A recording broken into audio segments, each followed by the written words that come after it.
Welcome back to part 5 of my discussion with a few of my closest friends, Tia, Sandy, Christy, Satoya, Mickey, and my daughter China, as we get vulnerable about vulnerability. I think, Jill, I think you even kind of set it up this way, but I think it depends on the situation. And I think we as women are smart enough and maybe a little conniving, manipulative enough to know who to go to when we want what. Yes. When we want specific things, I know who to go to for support. I know who to go to for truth. I know who to go to for validation. And, you know, so I think sometimes I'm dishonest enough with myself to choose what I want versus choosing what I need or choosing the truth. Wow. And I think there's a time and a place for both validation and support and truth, but sometimes we don't want both. Yeah. And that's difficult for me because I have found even lately choosing not to risk it, choosing not to be vulnerable because of changes and struggles and things that I'm not, well, crap, thanks, China,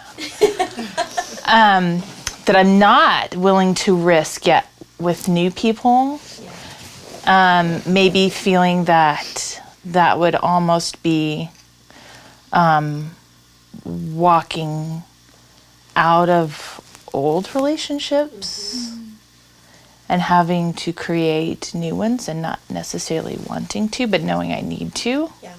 Not meaning that I'm going to leave people behind or leave friendships behind, but it's a new season in a lot of ways. That word that Mickey used, comfortable, safe. And I don't like it. Right.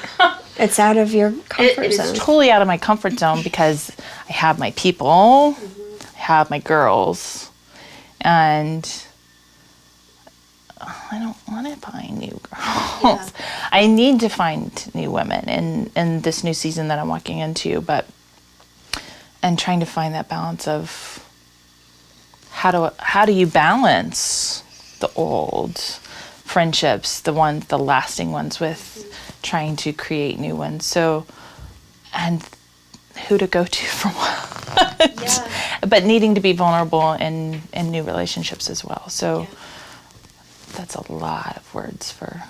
No, but there's so many parts to what you just said. It's so true because we do, we're a little bit manipulative in the sense of, I know who to go to does this outfit look okay? Where often, this is just like a funny kind of mindless, senseless thing, but Brian will often say to me, do you want the truth about how you look in that? Because nobody loves you enough. Nobody loves you more than to tell you the truth. And there's times I say, well, once in a while, would you just lie to me? Because I want to hear that it looks okay. I don't want to go change if it doesn't look good. I feel comfortable in this outfit. Mm-hmm. And he'll say, okay, I just want you to know it's not your best if that's what you're going for.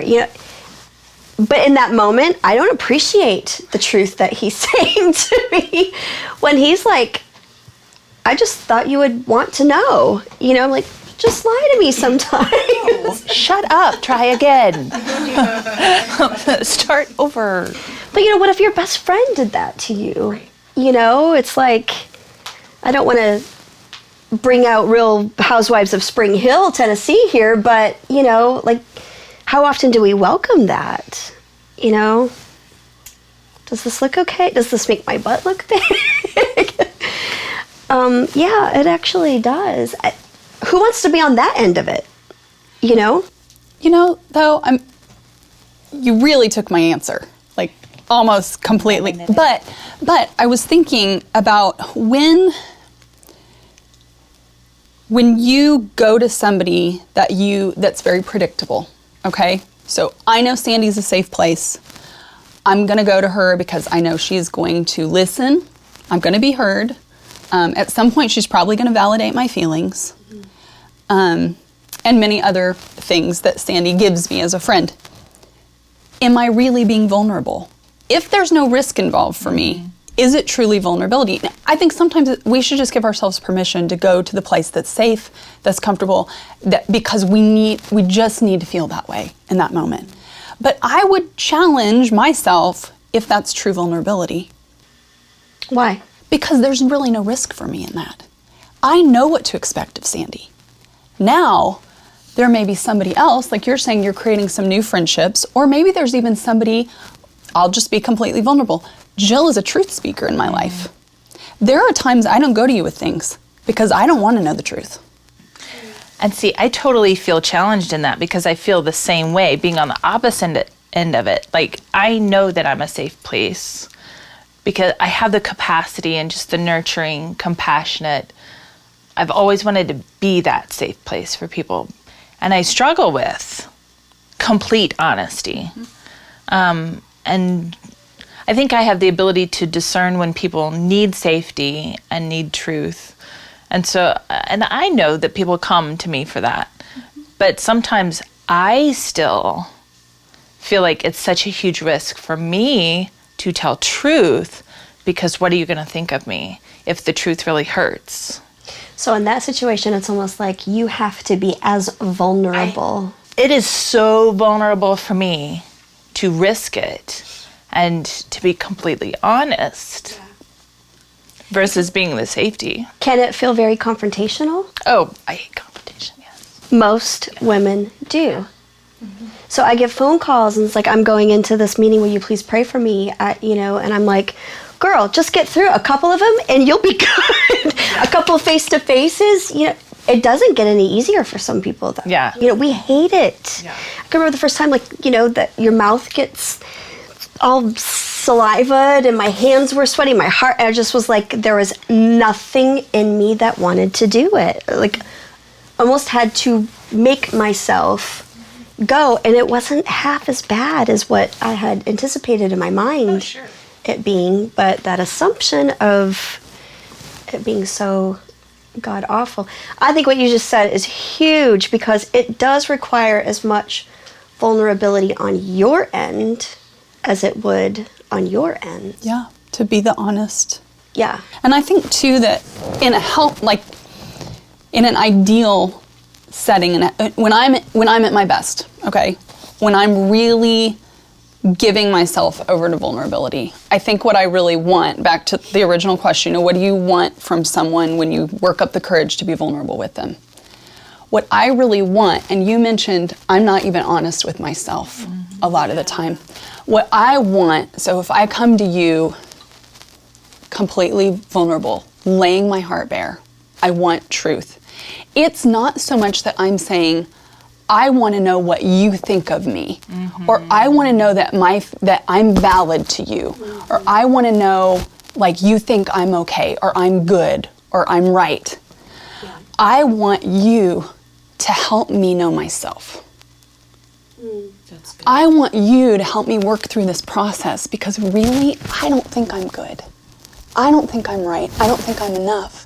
But when you enter into that space with me, when you enter into like that darkness with me, and you're just there and you help me work through it, I get courage. I believe that that I am enough, or I stop trying to lie to myself. And I open myself up to that self-vulnerability. I guess I just keep coming back to that. That's where I am, is that I want to learn to be vulnerable with me, because I do a lot of that trying to fool myself. I think that's huge. I think that it is a huge piece to vulnerability, and just that picture of allowing someone into that space, into that darkness. That is really good. Like, walking through the darkness and having the courage to walk through that with. Well, and so many of us as women, many of us, not all of us, but many of us process verbally. I do, for sure. Yeah. And anybody who knows me a lot, my closest friends know, I just need to let her talk. She just needs some space to talk it out. She doesn't need my opinion. She just needs, and I think that's why, men and women so often struggle with that type of communication, because guys are like, what does she want from me, Yeah. And really, when we say we just want somebody to listen, we do. We do. Legitimately do. They're fixers. They want to fix it for us. And that makes me crazy. But just being able to verbally process with somebody, I think, is huge for us. But even in parenting, because she goes through things and she brings it to me, and my reaction can be, you just did what you just walked out of. Why did you do that again? And she will often meet it with what she's telling me with, I just need you to listen. And I'm like, whew, like that's hard as her mom, just to go, she just needs to be heard right now. She does not need the truth. She doesn't even want the truth. She just needs to be heard. But the fact that she comes to me knowing what she needs, I'm like, this is a make it or break it moment. I either give her what she needs or I can give her what I need in that moment. My need is to fix it, my baby girl, to derail that other person that has hurt or offended her, and it's not my offense. It's like she's got a pretty good handle on it, where she just needs to be heard in that moment, or she needs a mommy hug, or and it admittedly have not been a safe place for her to bring things to.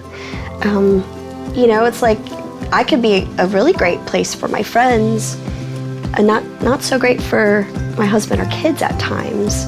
Really sucks bad. Like you want to be that well-rounded. Oh no, I'm an equal opportunity offender. Tune in next time as we continue our discussion on vulnerability, on women, body, mind, soul, and spirit.